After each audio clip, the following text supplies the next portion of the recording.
लोग उसमें भी संसार की व्यथा को गाते हैं। अरे गोविंद की कथा को 7 दिन क्या, 7 घंटे क्या, 7 जन्मों तक की भी कहोगे तब भी अंत नहीं है। तो संसार की बातें हमारे सामने घटित हो रही हैं। हमको कथा सुन के उन सब से बचना है, उस माया से बचना है, ना कि उस माया के अधीन बनना है। मैं तो बस एक ही निवेदन करूं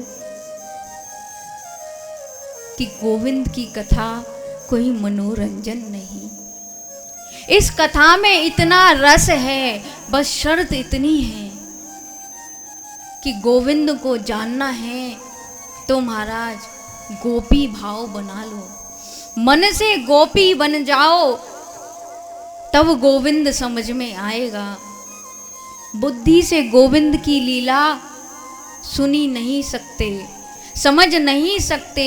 गोविंद तो प्रेम के बंधन में बंधे हैं। गोविंद गोपियों के प्रेम में समर्पित हो गए।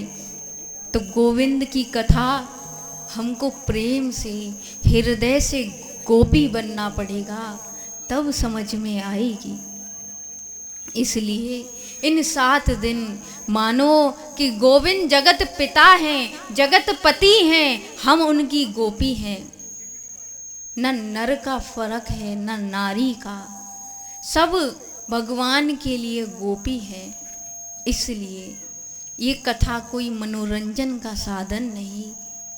कोई ये आजकल तो महाराज अलग अलग महिमा हैं, लोग विनोद करते हैं, संसार की व्यथा को सुनाते हैं। अरे कृष्ण की महिमा में ही इतना रस है, सुनकर तो देखो, जीवन में उतार कर तो देखो।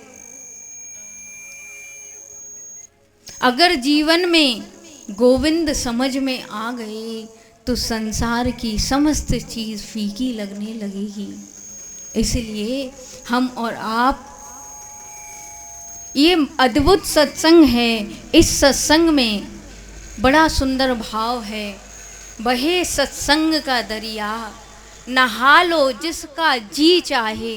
बड़ा अद्भुत भाव है। आइए हम और आप श्रवण करते